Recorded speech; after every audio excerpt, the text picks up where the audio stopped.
Olá, tudo bem? Estamos iniciando mais um podcast Pensando Teologicamente. Sou o pastor Edilson Castro, diretor-geral também da Faculdade Maciço Baturité e pastor da Igreja Evangélica Congregacional no Conjunto Esperança. E hoje nós vamos estar aqui mais uma vez com o podcast Pensando Teologicamente, com um tema que para muitos pode ser até desconhecido, né? Pensar na teologia da ordenação. Será que existe teologia da ordenação? Se existe, quando ela começa? Como ela é colocada? Nós vamos aprender isso com o nosso convidado, que já já vamos estar apresentando, mas como de costume, vamos dar início com nossa oração. Então, por favor, curva a tua cabeça, feche teus olhos e nos acompanhe. Deus, meu Pai, Todo-Poderoso, toda a honra e toda a glória seja dada a Ti. Glorificado e exaltado seja o Teu santo nome.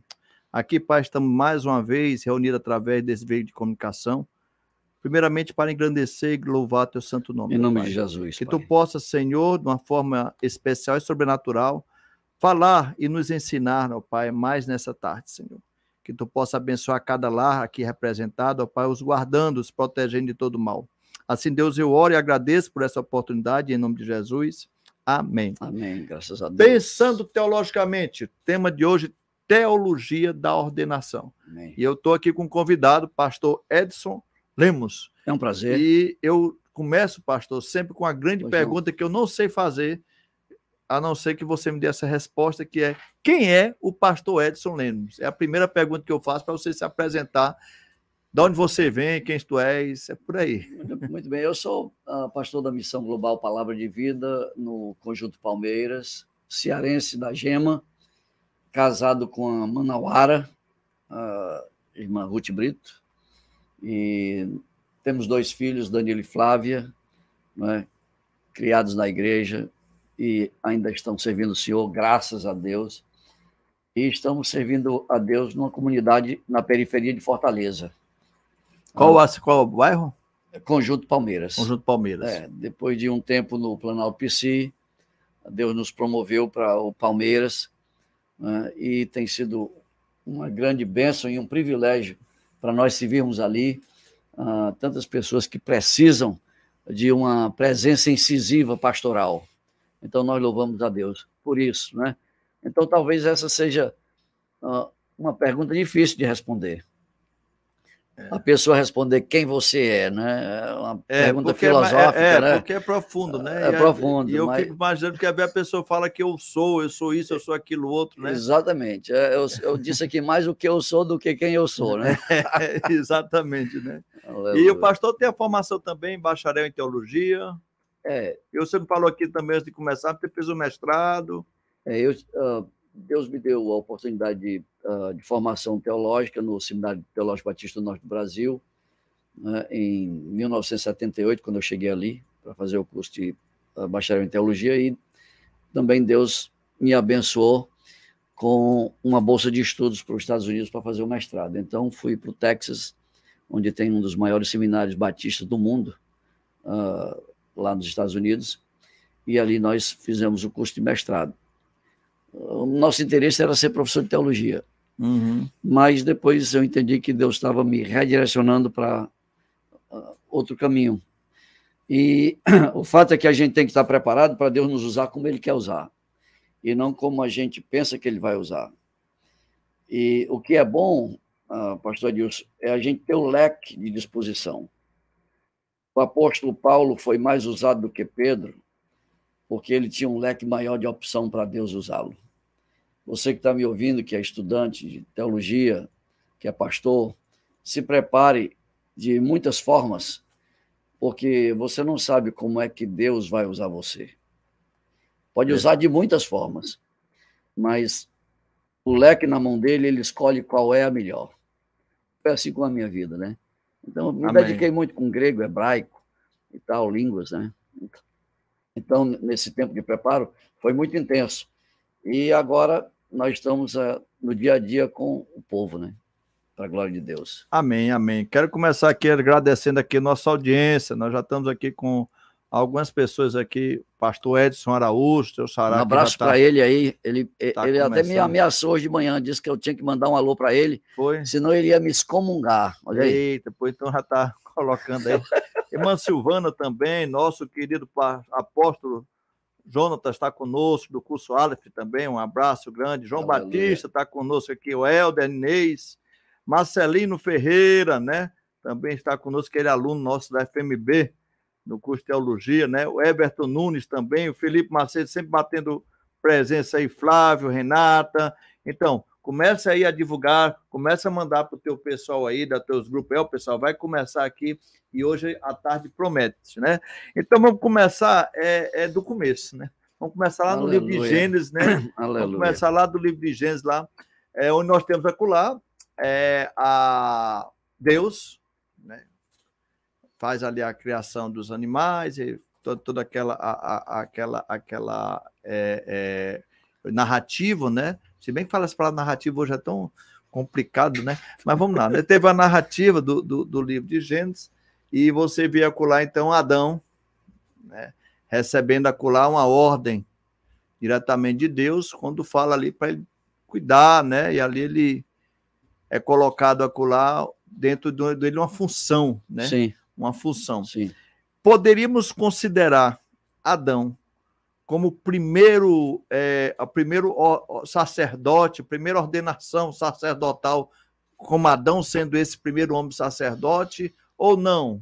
A função de Adão, ela é totalmente diferente de uma função de sacerdote. Parece que é uma pergunta meio louca, mas como é que a situação aqui é pensando teologicamente, não. Eu já trago esse pensamento aqui. Enquanto isso, você vai formulando a sua pergunta também, ok? A sua pergunta, ela tem um fundamento muito embasado na entrelinha da palavra.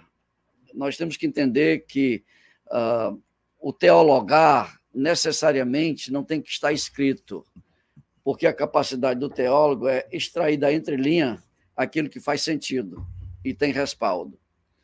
Então, quando Deus abençoa Adão, né, para que ele multiplique, para que ele tenha domínio, Deus derramou sobre ele essa capacidade, sim. E, ao mesmo tempo, Deus dotou Adão com uma comunhão, em virtude da inocência, uma comunhão extraordinária, né, que só poderia ser quebrada por vontade própria. Mas ele tinha comunhão com Deus. E o básico do sacerdote é ter a comunhão com Deus para estar diante dos homens. O sacerdote ele tem que ter a capacidade de estar diante de Deus para falar para os homens, para ajudar os homens. Então, eu diria, de onde é que Caim e Abel aprenderam a oferecer sacrifícios a Deus? Com certeza deve ter vindo de Adão, né? Exatamente, porque é uma prática que a normativa de sacrifícios está muito longe de aparecer. Mas como é que Caim já oferece, Abel já oferece sacrifício, se eles não viram o pai Adão fazer? Lógico que eles viram. Agora, Adão não recebeu de ninguém, recebeu de Deus. Então, ele recebeu do alto. É aí que a teologia dos primórdios, que a gente vai entender. E depois a gente vai colocar dentro do escopo da perspectiva mosaica, né? Teologia dos primórdios. E de lá, a gente vai chegar para o nosso tempo. Mas eu creio perfeitamente que o projeto de Deus é que Adão fosse esse sacerdote, para que... ensinasse ali... Na verdade, por exemplo, o sacerdócio familiar. Você é o sacerdote da sua família. Então, esse papel do homem como sacerdote do lar, isso é real? Isso não é fake, não, é real.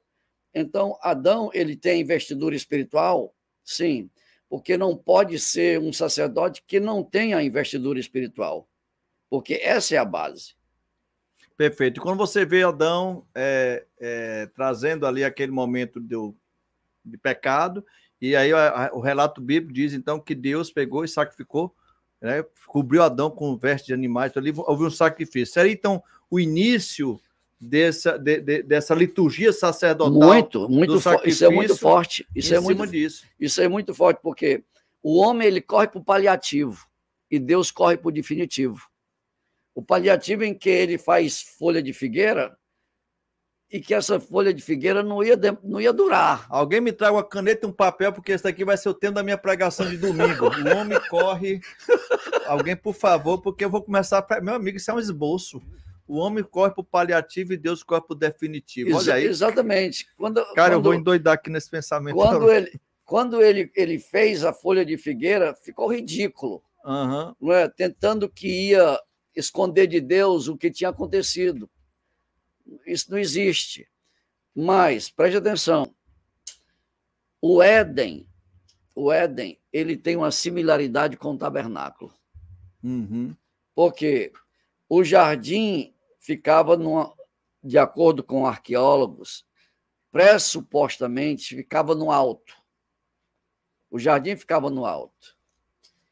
Tinha a parte do jardim, certo? A parte de fora do jardim e a parte do centro do jardim. A parte do centro do jardim ficava a árvore da vida. Presta atenção. A árvore da vida ficava no centro do jardim. Que Adão foi proibido e o querubim teve que jogá-lo para fora para ele não comer da árvore da vida. Certo? Então, o que acontece? Nós vamos entender que ali era um ambiente tripartite. O Éden, parte externa do Éden, para onde ele teve que ir, ele fugiu para fora do Éden. Ele foi expulso do Éden. Tem o Éden, né? Tem a parte externa do Éden e tem a parte central do Éden.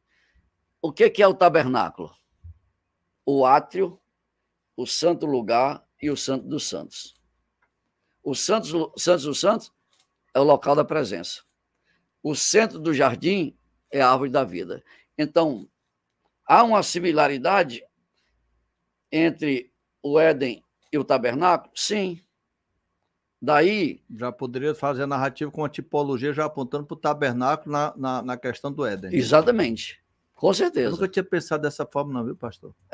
Glória a Deus. Glória a Deus, estou aprendendo. Hoje é que eu vou aprender muito, viu, pessoal? Não é brincadeira, não. Mas vamos lá. Adão, então, a gente pode entender como esse primeiro sacerdócio. Agora vamos aqui pensando aqui, vamos construindo a caminhada na Bíblia. Você sai lá do livro de Gênesis, ainda no livro de Gênesis você vê Abraão ali sendo chamado, né, por Deus também, um chamado específico, né? Sai da tua terra, sai da tua família, né, e vai para uma terra que eu te mostrarei. Sim. E ali Abraão, ele inicia essa caminhada, né, nesse comando diretamente vindo de Deus. E tem um certo momento em que Abraão ele se encontra com Melquisedeque, né? Amém. O sacerdote Melquisedeque. Aí vem a pergunta, que essa daqui é uma que eu tenho curiosidade pra caramba, né? Que assim, não sei o que, Melquisedeque, né? O sacerdote. Qual é essa ordem sacerdotal de Melquisedeque? A Bíblia não fala claramente. Existe algum estudo que possa pegar e entender esse Melquisedeque? Porque na minha finitude aqui de pensamento, eu imagino o seguinte. Eu imaginava dessa forma. Sim. Em que eu tinha ali Abraão, e no seu contexto cultural, social, nós tínhamos acolá várias comunidades nômades. Sim. E essa comunidade nômade também tinha vários deuses. Sim. E ali você tinha vários deuses pagãos. E Abraão, ele é feito a chamada já para um deus monoteísta. Sim. Né? E aí você tem um deus agora que não são deuses, mas um deus só, que ele é o criador de tudo e que está no controle de todos. E Abraão sai com essa teologia de um Deus único. E de repente ele encontra Melquisedeque, que também diz que é um sacerdote que professa o Deus único. Haveria, então, dentro dessa compreensão, vários outros sacerdotes que criam no só Criador, e esse Deus se revelou, então, para várias pessoas, inclusive para Melquisedeque? É confusa essa minha pergunta ou estou endoidando? Não, mas a questão é a seguinte, o apóstolo Paulo diz assim, eu aprendi e não ir além da Escritura. Uhum. A não ir além do que está escrito. Porque a grande fonte de heresia está justamente... Nesses pensamentos que eu faço, né? Não, em você abrir o leque para você conjecturar coisa que a Bíblia não responde, porque ela não tem o propósito de responder. A Bíblia, ela abre lacuna para o silêncio, para justamente o teólogo chegar e dizer, eu tenho limitações. E a Bíblia não responde todas as minhas perguntas, para que a minha fé me respalde, e não aquilo que ela diz, não o que está escrito. A minha fé é respaldada naquilo que eu creio em Deus, e não nos detalhes que Ele me dá. Então, por exemplo, eu não posso negar a universalidade da revelação de Deus. Amém? A universalidade da revelação é porque está lá Paulo dizendo aos romanos que aquilo que de Deus pode se conhecer pelas coisas criadas, né? Se pode conhecer o seu poder, os seus atributos são conhecidos, para que os homens se mantenham indesculpáveis. A gente sabe que Deus tem o desejo de revelação universal. Né? Agora, essa questão de Melquisedeque, quando Jesus vai pregar para os 2 homens no caminho de Emaús, 2 apóstolos, ele começa a pregar para eles desde Moisés e os profetas. E aí a gente fica dizendo assim, mas que tanta passagem é essa que Jesus pregou? Porque, na verdade, o autor de Hebreus vai falar sobre Melquisedeque, que o sacerdócio de Jesus é da ordem de Melquisedeque, sem princípio, sem fim. É a descrição de Melquisedeque. Uhum. Rei de Salém, rei da paz, Shalom, né? Então, o que acontece? A gente vai entender que há uma limitação. Eu não posso me aferrar a certas teorias de algum teólogo que acha, porque daqui a pouco não é teologia, é achismo, entendeu? Então, fica por conta do incógnita de dizer assim, esse Melquisedeque era grande, porque a Bíblia diz assim, é o maior que abençoa o menor. E se ele foi lá e foi abençoado por Melquisedeque, Melquisedeque era maior do que Abraão, que não é gente pequena. Então, eu tenho que entender que vai haver uma mudança grande no sacerdócio. Se há uma mudança no sacerdócio, há uma mudança na lei, como diz Hebreus, capítulo 7, versículo 12. Vai haver uma mudança grande. Por quê? Porque entra a tribo de Levi e depois sai Levi e entra Judá. Aí é que o negócio vai pegar. Aleluia. Entendeu? E nessa de Judá entra também o sacerdócio da ordem de Melquisedeque, sem princípio e sem fim. Ele é eterno junto com o Pai, né? Entendeu? Então é a essência do Filho, né? Do Cordeiro de Deus.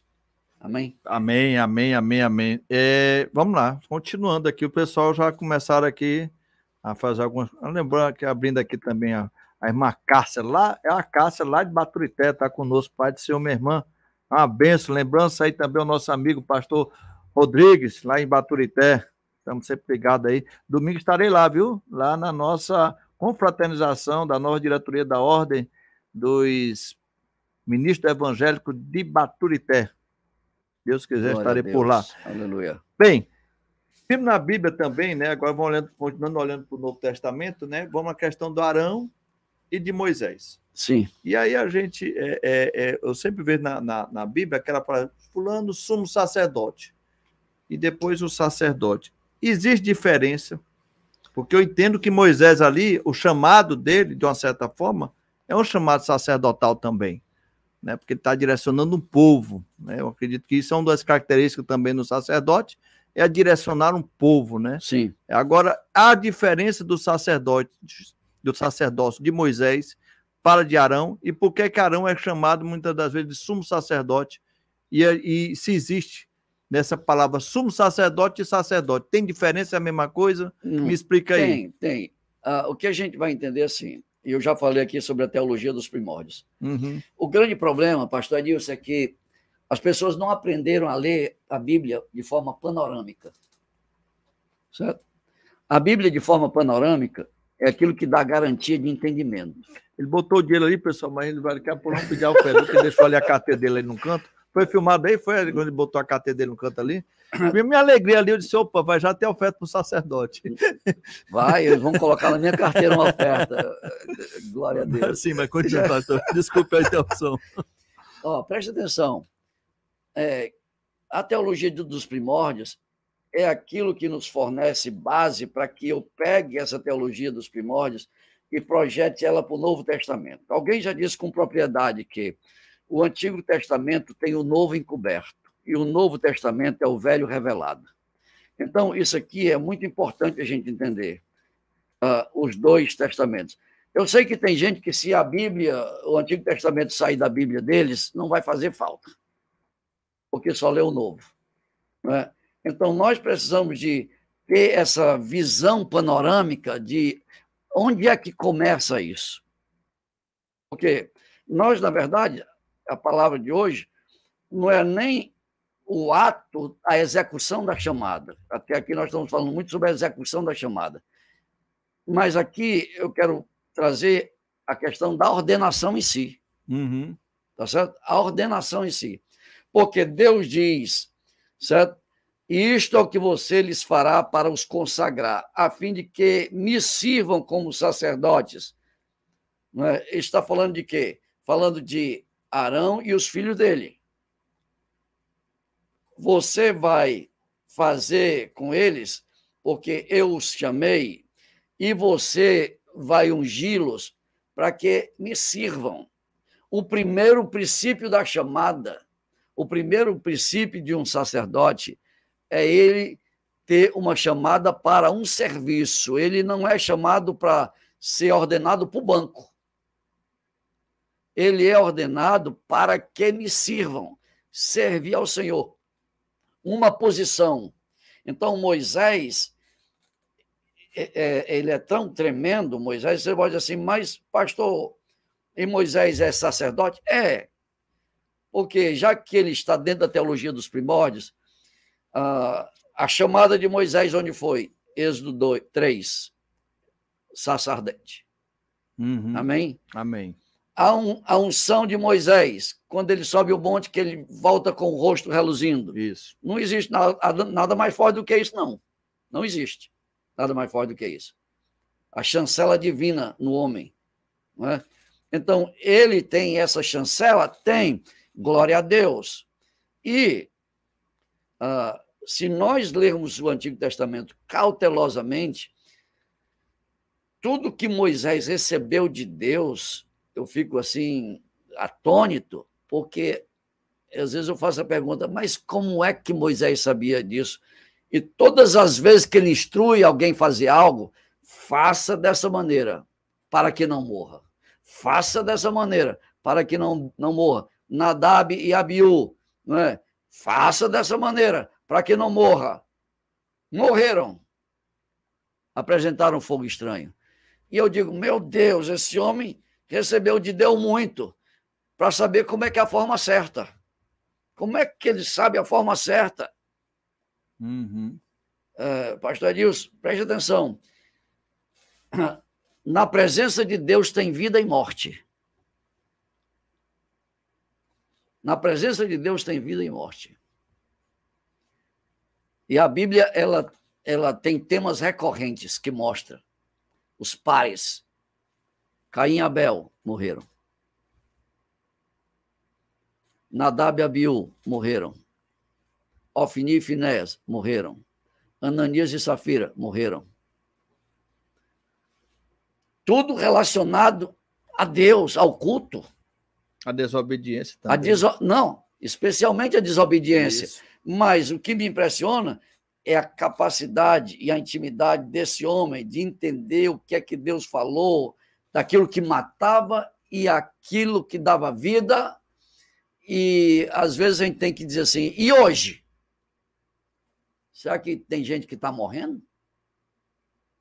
Com relação àquilo que está no culto, que não está se obedecendo? Então, Moisés é esse homem que é sacerdote, é lógico. Ele intercede pelo povo, Deus quer destruir a nação, mas ele vai lá e intercede pelo povo, ele ora, numa das orações intercessórias mais marcantes da Bíblia, não é? Então, ele é sacerdote? É, mas agora está se estabelecendo em Israel um culto, uma liturgia que não existia no tabernáculo. E quem é que vai servir? Tem que ter o sumo sacerdote e tem um sacerdote. O sacerdote está ligado às coisas do dia a dia do tabernáculo. Não é? Algumas tarefas, leitura da palavra, leitura da lei. Mas, no Yom Kippur, no dia da expiação, só o sumo sacerdote entrava no Santos dos Santos, uma vez por ano. O sacerdote não podia entrar, só o sumo sacerdote. A diferença está exatamente aí, né? Nessa questão da... Principal essa diferença principal. Só entra lá o sumo sacerdote uma vez por ano para a expiação do pecado do povo. Respondido. Vamos lá. Pessoal, vamos começar a fazer perguntas aqui. A Cássia está me corrigindo. Vai ser sábado o evento lá em Baturité. É verdade, Cássia. Eu falei aqui domingo, mas é sábado. Eu vou estar lá de qualquer forma. Eu anotei aqui uma coisa interessante, porque nós vamos agora ainda no Antigo Testamento para depois chegar lá no Novo. Elias, né? Você vê Elias, você vê Eliseu, você vê ali Samuel, né? Muitas vezes a gente fala profeta, sacerdote, o profeta tal, assim, apresentando-se uma vez como profeta, outra vez Samuel, como talvez a questão dele como sacerdote, né? Qual a diferença nessa função, isso na luz do Antigo Testamento, do profeta para o sacerdote? Havia essa diferença? Porque a gente vai ver, por exemplo, Samuel, né? Em determinado momento fazendo ungindo, né? Mas também dando ação de profeta, né? Sim. E aí, como é que funcionava essa repartição entre o profeta e o sacerdote no olhar do Antigo Testamento? Pastor Adilson, a questão de Samuel é uma questão ímpar, singular, pelo momento histórico dele. Samuel, ele vem nesse vácuo, certo? Esse vácuo da história de Israel, em que os juízes foi uma fase negra de Israel, porque era praticamente cíclico. Era o pecado, a idolatria, não é? A punição de Deus ao pecado, o arrependimento, aliás, o envio de um libertador, o livramento. Tinha um tempo de paz, aí daqui a pouco começava o ciclo de novo. E assim foi. E o versículo-chave de Juízes e no tempo de Juízes, cada um fazia o que era certo aos seus olhos. Ou seja, não existia um tempo de juízo a figura do sacerdote. Aí o que acontece? Vem Samuel. Aí quando Samuel chega, ele já chega na casa desorganizada de Eli. Uhum. Porque, na verdade, Deus, vou usar aquela expressão, Deus matou 2 coelhos com a cajadada só. Ele respondeu o desejo de Ana, mas ele levantou alguém para consertar a casa de Eli, que foi o menino Samuel. Amém? Amém. Então, é esse Samuel que ele passa, ele vai ser o último dos juízes. Ele é o último dos juízes. E o primeiro retomou a sacerdote. Exatamente. Exatamente. Então, aí a figura de Samuel, ela cresce, né? E era um homem de Deus. E Eliseu? Elias e Eliseu. Elias é mais... mais para o profeta mesmo? O histórico de Elias, o profeta de fogo, né? Do Antigo Testamento, o profeta corajoso, que depois corre de Jezabel, enfrenta os profetas de Baal, né? É esse Elias tremendo que a gente vê na Bíblia. E a gente não tem muito sobre os primórdios de Elias. Ele aparece. Simplesmente aparece. Ele aparece. Você tem que ter em mente aqui a questão teológica do monoteísmo. O monoteísmo ele não se firmou de imediato. Você falou... É um processo, né? Foi um processo. De politeísmo para monoteísmo foi um tempo considerável. Você vê que Jacó, Rebeca, eles saíram com os deuses de Labão. Deu bronca, que Labão foi atrás dos deuses. Entendeu? Então, a família não era tão monoteísta como se possa pensar que... Levaram os deuses já com uma forma de vamos ter que enterrar, porque é para dar segurança a nós. Exatamente. Coloca aí debaixo da cela do animal. Debaixo da cela aí, porque é para ele poder estar com a gente, senão não vamos ter proteção, né? Exatamente. Então, o que acontece? A gente não tem muito fato sobre o primórdio de Elias. Agora, Eliseu não. Eliseu a gente já tem. Por quê? Porque ele estava arando, ele estava lá arando. E é um chamado muito rápido, né? Porque Elias só faz chegar... Joga a capa em cima dele. Joga a capa, nem fala, né? joga a capa e agora tu já sabe o que é que eu quero contigo. Tá bom, deixa eu ver eu ali me despedir e voltar para conseguir, né? Exatamente. Então, Eliseu, ele é um profeta destemido e ousado porque ele disse, eu quero uma unção dobrada. Aleluia. Agora, se tu me vires subir, a capa é tua e aí tu recebe a bênção. E ele colou no homem, certo? Então, essa chamada existiu. Agora, aqui as coisas já mudam de uma certa figura, porque a unção profética é diferente da unção sacerdotal com o rito que tem. Entendi. O sacerdócio tinha um rito, um ritual muito grande para se cumprir. Aqui não. Aqui é o seguinte, se você pegar o manto, no manto tem a unção. É por isso que ele chega e diz assim, cadê o Deus de Elias? Ele bate nas águas e a água se abre. Ele está aqui comigo. Glória a Deus. Entendeu? Perfeito. Então, essa ordenação de profeta é diferente de sacerdote. A unção de profeta e de rei, diferente de sacerdote. Temos algumas perguntas aqui, a Renata está com uma, já vamos começar aí as perguntas, mas eu tenho mais uma para fazer, baseado no que nós estamos falando aqui, que já vamos pegando aqui a exemplo de Samuel, como você falou, né? Sim. Samuel, ele, de uma certa forma, não só Samuel, como os outros sacerdotes e profetas, eles participam diretamente no Antigo Testamento, né, da vida política, da vida ali dos reis, né? Tanto é que você vai ver eles dando carão em rei em determinados momentos. Saul pega uma pancada de Samuel, né? Sim. E assim a gente vai ver uma intervenção muito direta, né, do profeta, do sacerdote, dentro da política no Antigo Testamento. Né? Minha pergunta é assim, aí quando nós vimos a politização, trazendo para os dias atuais, do sacerdote, né, da igreja, será que isso não é uma tentativa também, já que a gente vê durante toda a história uma separação do Estado com a religião, mas assim, retornar do sacerdote, muitas vezes assim, olha, tirar como exemplo aqui, de repente você tem ali um prefeito e diz, olha, vamos chamar o fulano de tal ali, ele vai receber a chave da cidade para orar, essa mistura, tem alguma coisa, traz isso? Nós temos que ter noção do seguinte, Israel e fora de Israel. Uhum. Israel é um caso em que Deus havia estabelecido uma teocracia, eu reino. A tua guerra é minha guerra, eu sou o Senhor dos exércitos. Não é? Você não tem que pelejar, eu pelejo por você. E na hora que você ganhar, a vitória é minha. Porque a glória é minha. Eu não dou a minha glória para ninguém. Então, o que acontece? Quando Israel ia para a guerra, quem ia na frente? A arca, o sacerdote. Não ia os soldados de imediato. Quem ia na frente era a arca. Porque é o Senhor que vai na frente, é ele que vai pelejar. Era um estado teocrático, totalmente teocrático. É Deus que reina, é o Senhor que reina. Samuel ficou amargurado porque diz, olha, estão querendo um rei, nós queremos ser como as outras nações, nós queremos um rei para que reine. E Deus chega e diz, tá bom, Samuel, faz o seguinte, atende a eles aí, coloca um rei, mas ó, vou logo dizer, o rei vai querer as filhas de vocês, vai querer o gado de vocês, os cavalos de vocês, os bens de vocês. O rei vai se apropriar. E aí Samuel ficou muito chateado. E você está chateado com o quê?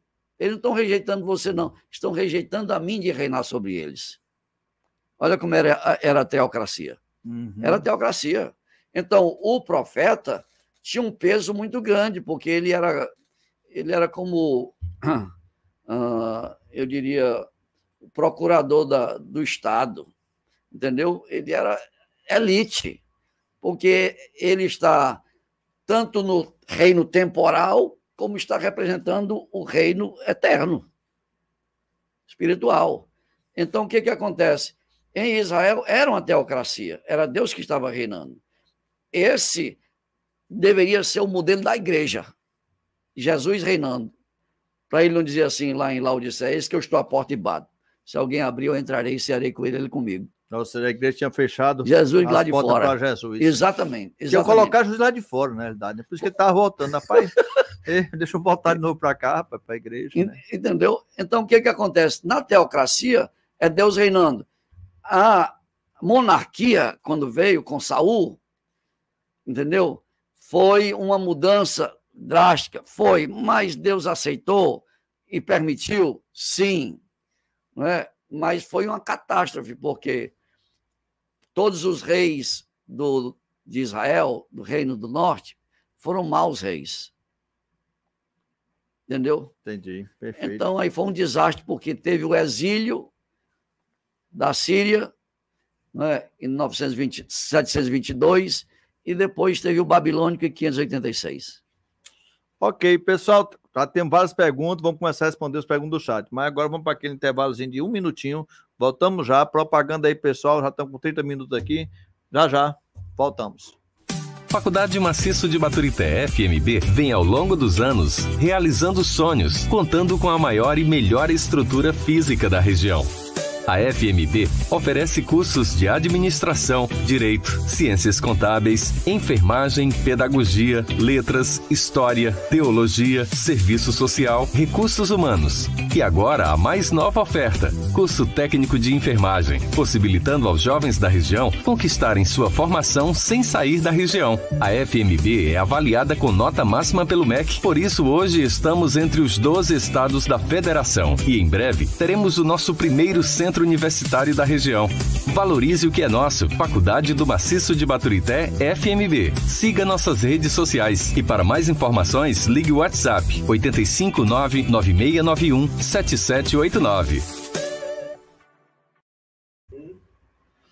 Ok, voltamos então, mais uma vez aqui ao nosso Pensando Teologicamente, e eu estou aqui dando uma olhada aqui já nas perguntas, né? E temos umas perguntas interessantes, então vamos começar aqui. Pastor, professor Edson Lemos, uma pergunta. Eu tenho aqui uma pergunta da Renata. Sim. Hoje em dia, muitas pessoas se afirmam profetas. Sim. Outros pastores, outros sacerdotes. Para quem está chegando à comunidade, a hierarquia não fica um pouco estranha? Isso não provoca uma confusão?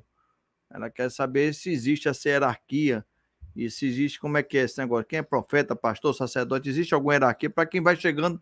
Pai, eu aceitei a Cristo aqui, vou começar aqui a caminhada aqui como cristão, vou ser crente. Aí fulano ali, quem é aquele? Não, ali é o profeta fulano de tal, aquele é o pastor, aquele não, ali é o sacerdote, aquele é o apóstolo. Aí ela quer entender aqui como é que fica na cabeça do povo aí. Né? Você tem como responder ela aí? Temos sim. Renata Santos. Eu creio que o grande problema não é essa hierarquia em número, é a legitimidade da hierarquia. Porque a provisão bíblica para apóstolos, para pastores, para evangelistas, não é? E etc., para presbíteros, para diáconos, tem. Tá certo? Agora, a questão é a legitimidade. A ordenação, pastor Edilson, é o que legitima. Mas, por exemplo, eu fui ordenado ao ministério mediante um concílio de grandes vultos e muitos pastores, um concílio ordenatório. Eu fui sabatinado por 1h30 sobre a minha fé, sobre sua família, a experiência de chamada, a experiência de conversão, a experiência de chamada, como é que eu me converti, como é que foi a minha chamada para o ministério, não é? E etc. Então, eu fui sabatinado por 1h30 para os pastores depois mandar eu sair da sala para decidir se eu vou ser ou não ordenado pastor. Então, o grande problema hoje é que tem gente que está se autodenominando pastor. E às vezes até a troca, né, de favores para se tornar pastor, ou até mesmo uma liderança na igreja, né? Rapaz, o fulano de tal ali, ele é um bom dizimista e tudo. E será que existe isso, pessoal, pegar e ordenar como pastor aí? Você pegou um gancho muito importante que está acontecendo hoje. A ordenação virou moeda de troca. Como assim, pastor, moeda de troca? Você está nesse ministério aí, você ainda não é presbítero? Não estou te dando o valor que você merece, rapaz. Exatamente. Venha para a nossa igreja que bem rapidinho você se torna um pastor. Foi menos de 6 meses, você já sai como pastor aqui. De imediato a gente vai lhe ordenar, vai lhe dar um cargo e você... Porque o povo não está lhe reconhecendo. Você vai ser alguém reconhecido, é porque esse pastor tem inveja ou tem medo de você, não quer ficar na sua sombra porque você é capacitado. É isso aí. Aí a pessoa oferece a ordenação como moeda de troca. E isso é um problema porque tem muitas igrejas que têm 30, 40, 50 pastores no banco. Só com título de pastor, mas não Só tem... com título de pastor, mas não tem execução. Não tem execução, não tem a praxis pastoral. É por isso que eu disse assim, ó, primórdios. Teologia dos primórdios, lá em Êxodo. Ordena, consagra Arão e os seus filhos para que me sirvam. Deus já tinha em vista o que é que eles iam fazer. O local de serviço. A obra que tinha que ser feita. Deus já tinha. Ele está provendo pessoas para aquilo que Deus já tem de provisão de trabalho. Não é Deus não deu cargo. Deus levantou sacerdotes para o serviço. É diferente. Não é dar cargo. É muito importante quando o senhor fala o sacerdote para servir, né? E a gente também tem essa ideia, né? Muitas vezes as pessoas se colocam, né, como pastores, isso é um pensamento meu, talvez você venha discordar, mas onde o membro da igreja está ali, ele tem que aprender a servir o seu pastor, né? E acaba o pastor aqui, os membros aqui embaixo, né? E esse pastor se torna agora semideus, que agora vai ter que ser servido, né? Olha, você tem que me servir porque eu sou pastor. Essa forma de ver, esse chamado pastoral para isso, é para ser servido pelos membros da igreja? A grande diferença entre tomar posse na igreja e tomar posse da igreja. É uma diferença radical, entendeu? Você é chamado para servir, mas, infelizmente, muita gente não entende o que é o ministério. O ministério, ele é um chamado em que você vai se doar, não é, para o outro, de forma em que você vai demonstrar o amor de Cristo e demonstrar a chamada. Me diga uma coisa, você vai para uma igreja para ganhar menos do que você está ganhando, onde você está? Porque tem gente que só é chamado para a igreja que paga muito. Não, se for para ganhar o dobro que eu estou ganhando aqui, eu saio. É de Deus. Você está entendendo? Você está entendendo? Nunca a pessoa é chamada para ganhar menos. Ó, tu vai ganhar metade do salário. Aí isso é coisa do inimigo. isso quer me envergonhar, Satanás. Vai pra lá. Então, o que acontece? Gente, pelo amor de Deus, quem tem o chamado vai sem ganhar nada. O Senhor está te dizendo, eu não te dou uma árvore, eu te dou uma semente. Tu vai plantar, tu vai regar, daqui a pouco ela vai crescer, daqui a pouco ela vai dar fruto e tu está na bênção. Não seja imediatista no reino. Não tem lugar para imediatistas no reino. Amém. Entendeu? Amém, amém. Perfeito, pastor. Misael faz aqui uma colocação muito interessante. O que diferencia o sacerdote do profeta era o fato de ter compromisso com Deus e com o povo. Ele era um mediador entre Deus e o povo. O profeta não tinha esse compromisso com o povo. Essa colocação está correta? Vou repetir para você entender. Ele está fazendo uma colocação aqui dizendo o que diferenciava o sacerdote do profeta era o fato de ter um compromisso com Deus. O sacerdote tinha um compromisso com Deus. Ele era o mediador entre Deus e o povo. Sim. Certo? E agora ele vai dizer, o profeta não tinha esse compromisso com o povo. É como se o profeta viesse só para lançar ali a palavra, mas não tinha que estar mediando Eu entendi o que ele quis dizer, que o sacerdote ele vai trazer aquela figura de levar o povo, né, até Deus, e o profeta ele vem só para dar a mensagem. Está correto isso daí? De uma certa forma, não está correto. De uma certa forma, não está correto. Por quê? Porque, por exemplo, o sacerdote, né, só ele poderia fazer e prestar o sacrifício apresentar o fazer sacrifício a liturgia, a Deus. Né, de sacrifício. Exatamente. Foi o que aconteceu com Saul, que ele se quebrou. Porque ele quis fazer no lugar do sacerdote. Exatamente. Ele não esperou. Aí por que você fez isso? Foi um erro tremendo. Você não tem essa autoridade. Invasão de competência. Pronto, o STF. Entendeu? Isso é invasão de competência. Invasão de competência. Então, o que acontece? Ele era o sacerdote. O profeta, ele não poderia fazer o sacrifício.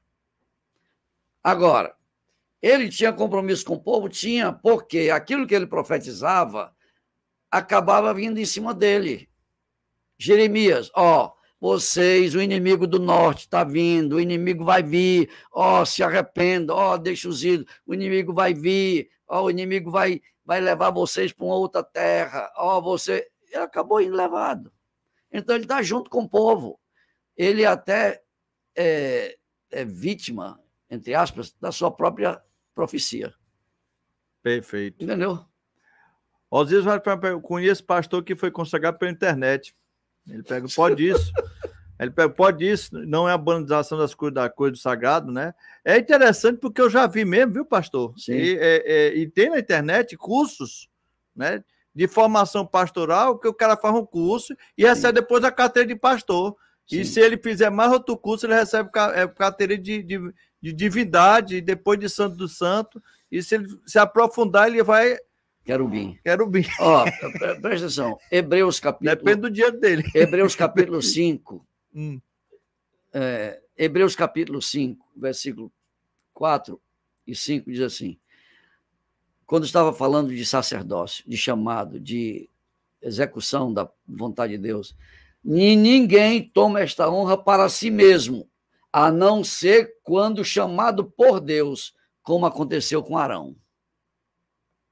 Ninguém toma essa honra para si mesmo. A plataforma é lugar de honra. Ninguém toma essa honra para si mesmo, a não ser que seja chamado por Deus, como aconteceu com Arão. Olha aqui a teologia dos primórdios. Aqui estou no Novo Testamento. Hebreus capítulo 5. Então, o que acontece? A honra de estar na plataforma falando por Deus aos homens demanda um chamado e uma ação definitiva de Deus, de capacitação, de unção, para que essa pessoa tenha autoridade. Por quê? Por que muita igreja fechou na pandemia? Porque a pandemia foi a prova de chamado de muita gente. Porque faltou o dinheiro, veio a dificuldade, veio o problema, tinha que pagar aluguel, tinha que pagar aquilo. Aquele que Deus chama e envia, ele se responsabiliza. Amém. Aleluia. É desse jeito mesmo. Aqui o Marcelo faz uma pergunta interessante. Eu queria pegar essa aqui dele. Existe diferença entre separação, ordenação e consagração? Boa essa pergunta, viu? Diga aí as 3 etapas, vai. Primeira etapa, existe diferença. O que é a separação? A pessoa foi separada por Deus para exercer determinada coisa. Ou então você foi ordenado, né? Nós vamos ordenar fulano a pastor. E outra coisa é a pessoa ser consagrada. Sim. Existe diferença nessas 3 terminologias ou elas se complementam, se completam? Olha o que diz Atos capítulo 13, essa passagem muito importante, não é? Enquanto eles estavam adorando o Senhor e jejuando, o Espírito Santo disse, versículo 2, disse o quê? Separem-me agora Barnabé e Saulo para a obra que eu os tenho chamado. Olha aí como é específico. Eu tenho uma obra, eu estou fazendo uma provisão de pessoas para a obra. Eu tenho uma obra, Deus falando, né? Que eu tenho a obra que eu tenho chamado. Então, jejuando e orando, impondo as mãos sobre eles, os despediram. Foram ordenados com a imposição de mãos. Separado por Deus, ordenado pelo... Exatamente, para uma obra específica. Para uma obra específica. A ordenação não é no vácuo. Não, isso não existe. Porque Deus é um Deus de propósito. Dê uma glória a Deus aí. Deus é um Deus de propósito. Agora, separar pode ser sinônimo de consagração? É a mesma coisa. Entendi. aliás, a palavra eclesia é chamados para fora. Certo? Cavé, Carral e Avé, a comunidade do Senhor no deserto, era o povo separado de Deus. E a eclesia é o chamado para fora. Então você, de uma certa maneira, já é separado. Amém. Você está no mundo, mas não é do mundo. Aleluia. Você já é separado, porque você está na eclesia, você está na igreja do Senhor. Oh, glória a Deus. Eu tinha colocado aqui, eu acho que as perguntas estão bem parecidas, né? Mas eu quero mandar aqui um abraço aqui a algumas pessoas que estão aqui entrando também. Fabiano, nossa querida pastora Edna Gaspar, teóloga forte, ela vai estar aqui conosco novamente falando sobre demoniologia. Vixe, se eu digo, eita, nesse dia aqui vamos ter que orar muito, viu? Falar do cão. Aleluia. Vamos estar chamando ela aqui para falar do cão. Ela está vindo aí. Mas vamos lá. Abraço também a irmã Rosana, lá do Conjunto Ceará. Forte abraço. Saudade, Rosana. Um dia nós vamos estar novamente aí abençoando aí, levando a palavra na igreja, da Igreja de Congregação com o Ceará. É benção demais. Né? O Marcelino faz uma... vamos ver aqui, Rosana, mas eu te pego aqui uma pergunta, juntando aqui. Pronto. A gente falou aqui existe diferente de sacerdote, pastor. Sim, vem aqui. O senhor acabou de falar comigo a questão da ordenação. E você falou que o senhor foi preparado, teve um concílio, uma sabatina. Sim. Né? Hoje o conhecimento bíblico, ele é muito pessoas buscam, né? Algumas igrejas já colocam como uma das exigências que a pessoa, para ser ordenada pastor, tenha o seu bacharel em teologia, né? A minha pergunta é o seguinte: conhecimento bíblico, porque às vezes eu posso ter uma capacidade, né, de Sim. estudar profundamente a Bíblia. O fato de eu ter o conhecimento bíblico aprofundado me dá direito de, assim, ser ordenado a pastor? Bastaria o conhecimento bíblico? Ou esse chamado, né, ele tem que vir realmente de forma sobrenatural? Como é que se dá? Como é que você acha que hoje, né, Por que eu falo isso, pastor? Só para poder complementar aqui o meu raciocínio. É porque a gente vê uma banalização, como aqui um ouvinte nos falou, né? Pela internet o cara é consagrado. Sim. Nós já conversamos aqui sobre pessoas que estão vendendo, né, Sim. a ordenação, Sim. né? E como é que fica? Qual a seriedade que nós temos hoje? Como ter olhar, seriedade? Conduz aí meu pensamento. Deixa eu conduzir aqui para o prisma da ordenação, porque, por exemplo, o Antigo Testamento vai ter aquele ritual do sacerdote. Isso. Certo? E também tem a ordenação do rei, como Davi foi ungido 3 vezes, tem a ordenação ou a unção real. Mas quando chega no Novo Testamento, o apóstolo Paulo, ele coloca no 1 Timóteo, capítulo 3, ele coloca um perfil do obreiro, o perfil do pastor e o perfil do diácono. Esse é um perfil que a igreja não pode perder de vista. Por exemplo, ele diz: fiel esta palavra, se alguém deseja o episcopado, excelente obra almeja, é necessário, pois, que o bispo seja irrepreensível, expor de uma só mulher, moderado, sensato, modesto, hospitaleiro, apto para ensinar, não dado ao vinho, nem violento, porém cordial, inimigo de conflitos, não avarento, que governe bem a sua própria casa, criando os seus filhos sob disciplina, com todo respeito. Pois se alguém não sabe governar sua própria casa, como cuidará da igreja de Deus? Que o bispo não seja recém-convertido, para não acontecer que fique cheio de orgulho e incorra na condenação do diabo. Aqui são princípios norteadores de uma ordenação. E esses princípios, eles são empregados ainda hoje, nos dias atuais? Devem ser. Porque quando ele inicia o princípio, ele fala aí, por exemplo, vamos de uma só mulher, né? E aí você tem pastor que já foi divorciado 3, 4 vezes. Pois é, essa é uma situação contemporânea muito complicada. Por quê? Porque tem igreja que está sendo leniente com o princípio bíblico. A Bíblia está aí para a gente obedecer. A Bíblia, ela não vai ser flexível. Quem se enquadrar, se enquadra. Quem não se enquadrar, não se enquadre. Entendeu? Então, a Bíblia está dizendo aqui, ó, o cristal trincado é o cristal trincado.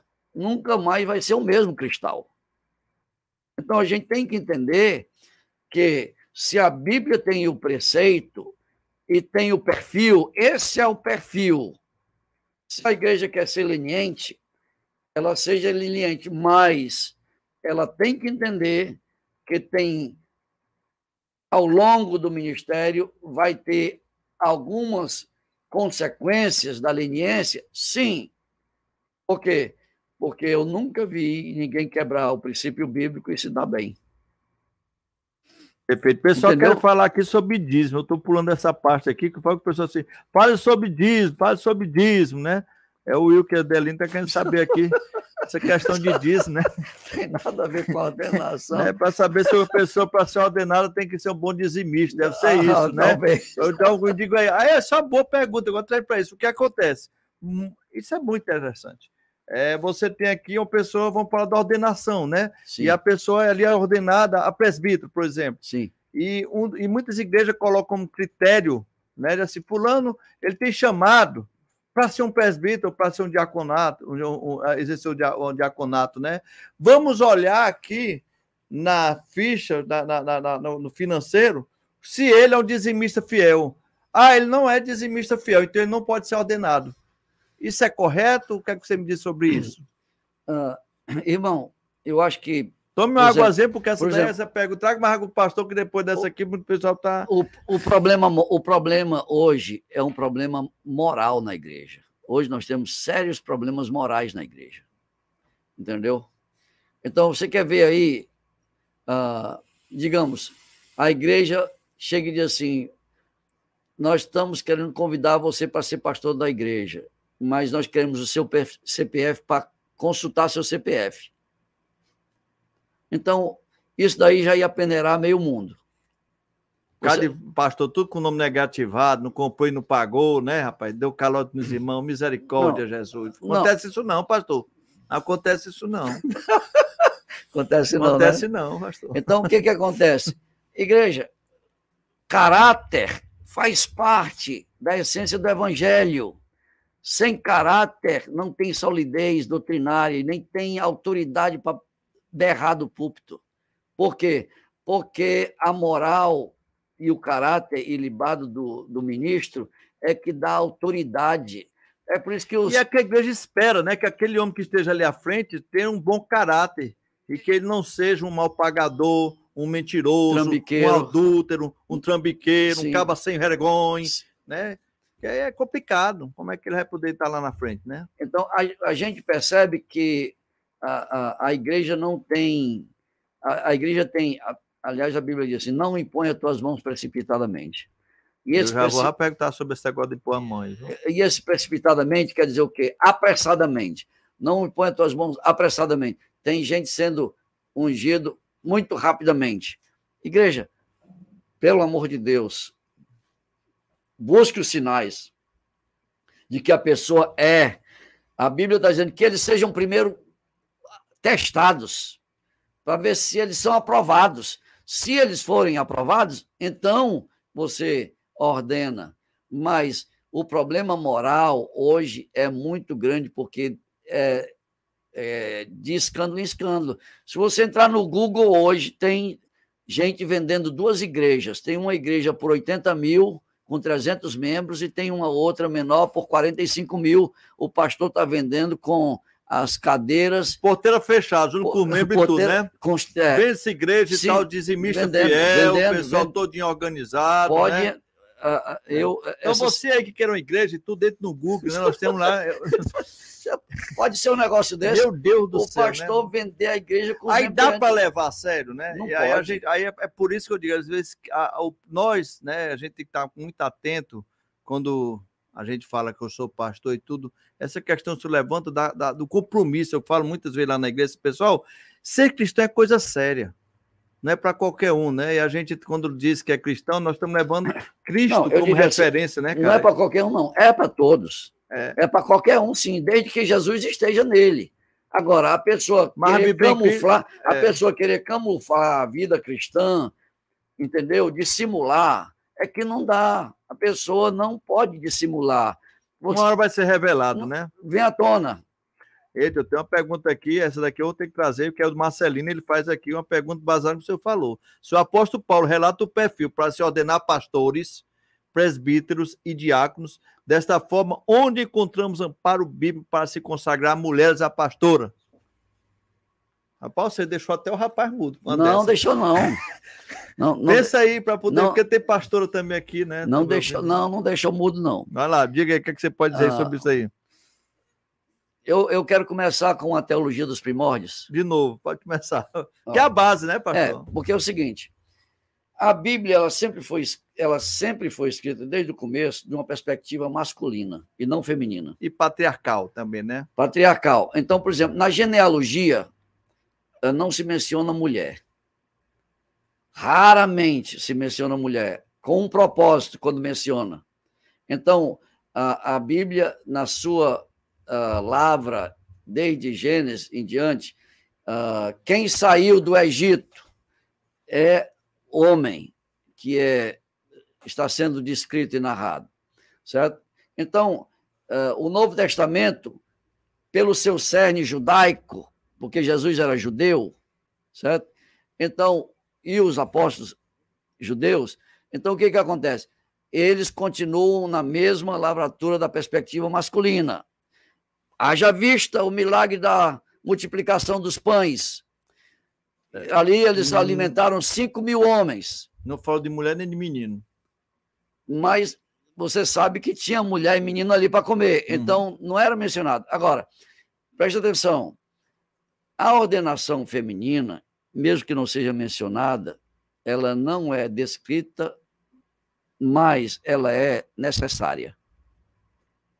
Pergunte por quê. Por quê? Porque a igreja de hoje, ela é uma igreja de impulso missionário e que há muitos rincões desse país que tem missionárias aguerridas. Olha, quem é que já ouviu falar de Valnice Milhomes? Pastora Valnice Milhomes. Foi para Moçambique.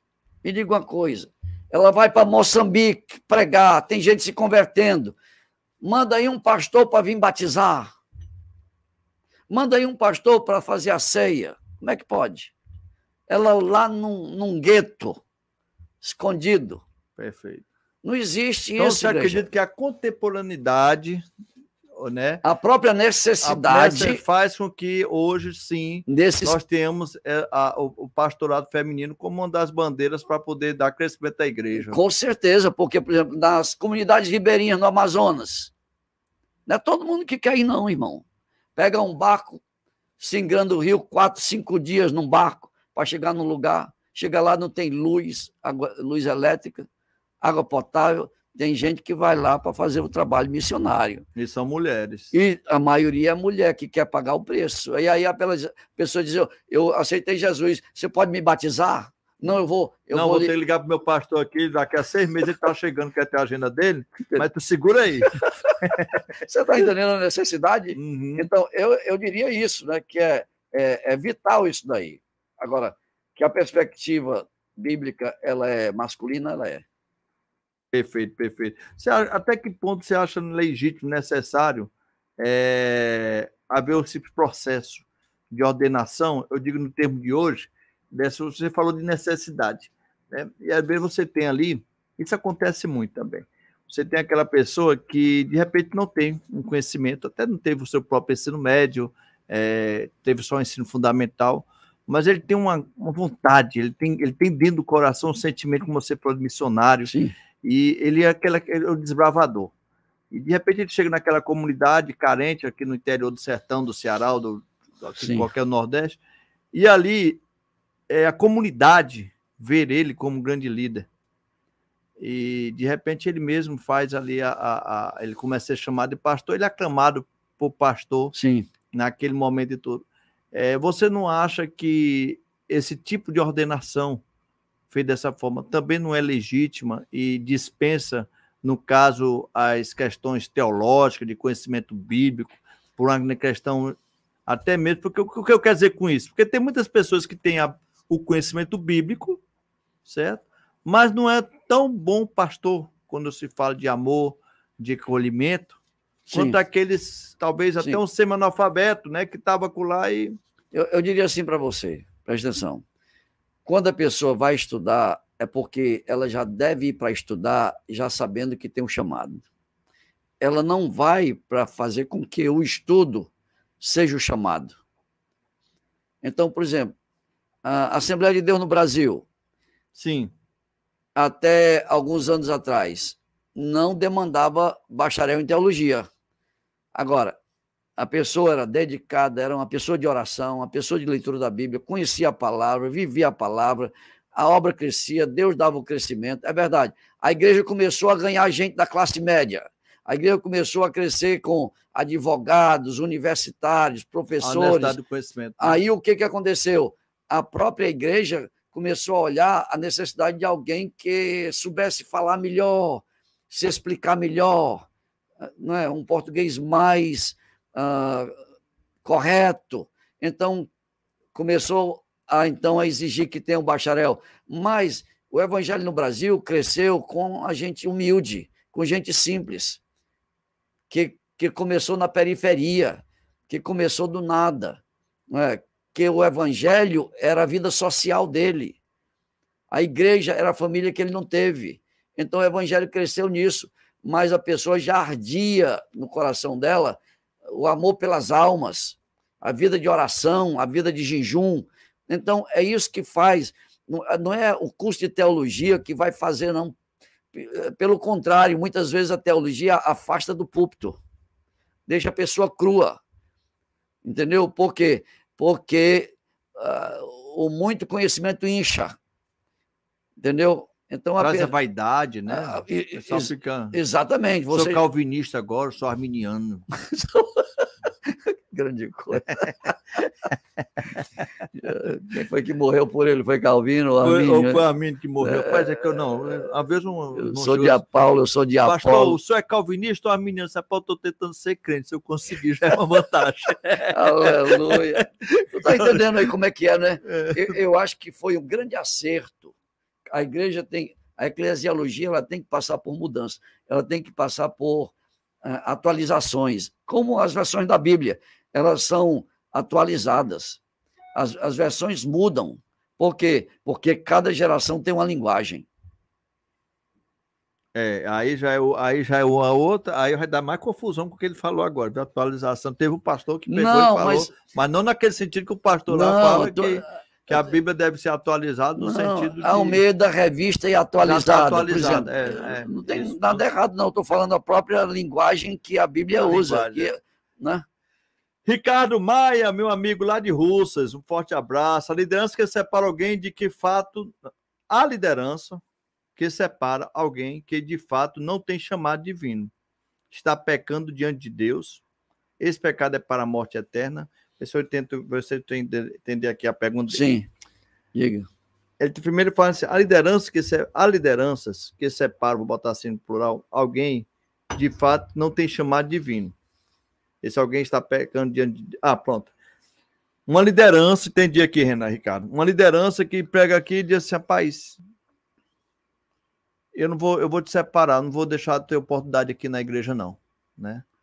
Aí você não deixa você ir à frente, eu acho que é isso, né? Não é isso não que ele está querendo dizer. A liderança levanta uma pessoa, chama uma pessoa para ser pastor, que não tem um chamado. Pronto, aí ele quer dizer, se está pecando diante de Deus, sim, essa chamada, E colocar alguém para ser pastor que não tem chamado? Agora ele faz uma pergunta mais profunda, é pecado para a morte eterna? Eu não sei não. Aí é com ele Deus. Eu vejo assim, os pastores têm erros e acertos. Muitas vezes a gente que é pastor confia muito na liderança e aquele líder é o que vai querer puxar o teu tapete depois.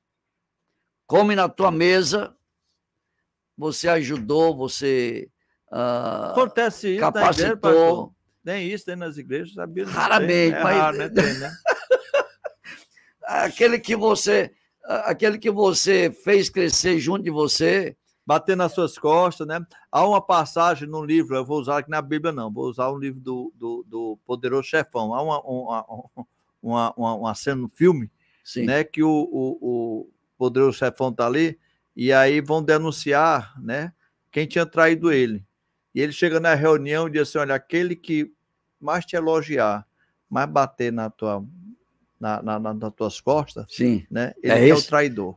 Sim. E aí, na hora do filme, né, mostra lá o cara chegando, senta aqui, meu chefe, não sei o quê, ele só faz olhar pro filho dele descobriu logo quem era. Deu sinal. Deu sinal. Deu então, sinal. parece que faz sentido. Não, mas faz. Né? Faz sentido isso, né? Mas faz, porque, na verdade, é o seguinte, Jesus diz assim, eu chamei 12, e um deles é um diabo. Ora, se de 12 um é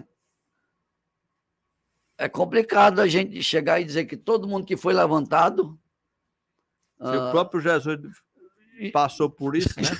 Jesus passou por isso. Se bem que o Judas estava ali também com esse propósito, né? Pois é, Deus permitiu, né? Permitiu, né? Com certeza. Que ele tivesse tinha ali, que ser entregue, né?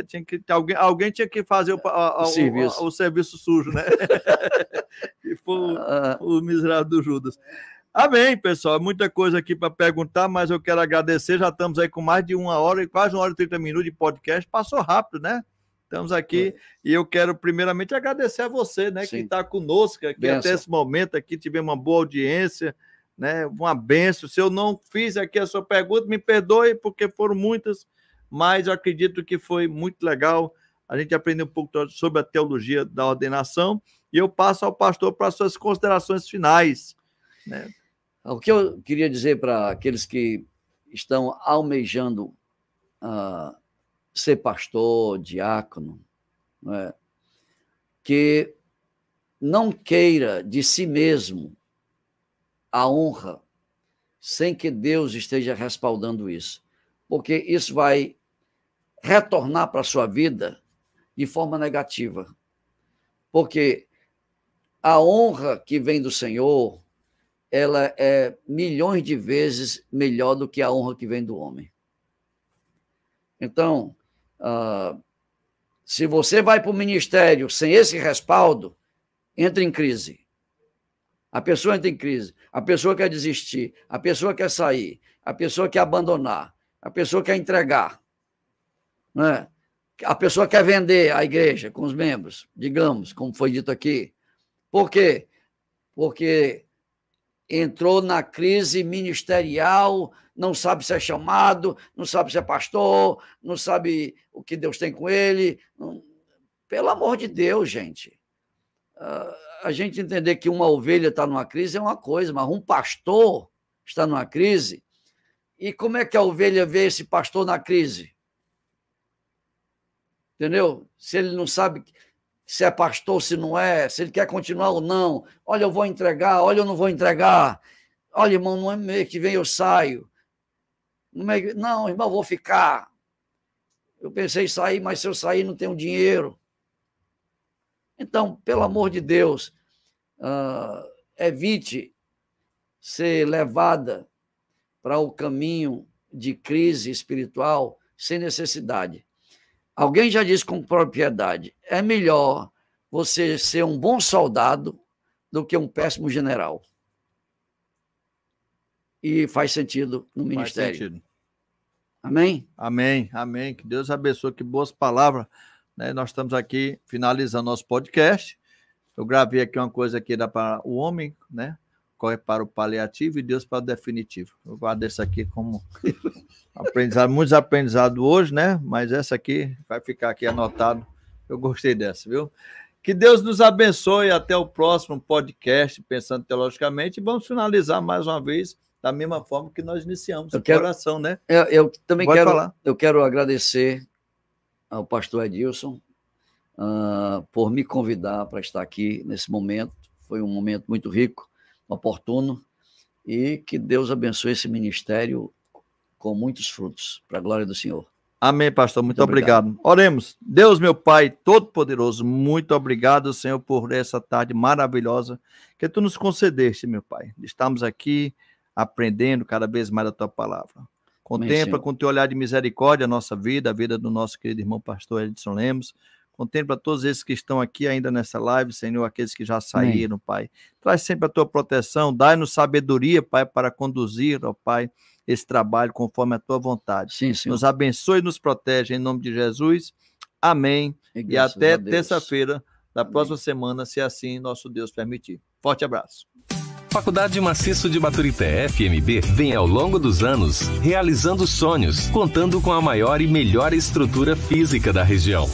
A FMB oferece cursos de administração, direito, ciências contábeis, enfermagem, pedagogia, letras, história, teologia, serviço social, recursos humanos. E agora a mais nova oferta, curso técnico de enfermagem, possibilitando aos jovens da região conquistarem sua formação sem sair da região. A FMB é avaliada com nota máxima pelo MEC, por isso hoje estamos entre os 12 estados da federação e em breve teremos o nosso primeiro centro universitário da região. Valorize o que é nosso. Faculdade do Maciço de Baturité, FMB. Siga nossas redes sociais e para mais informações ligue o WhatsApp 85996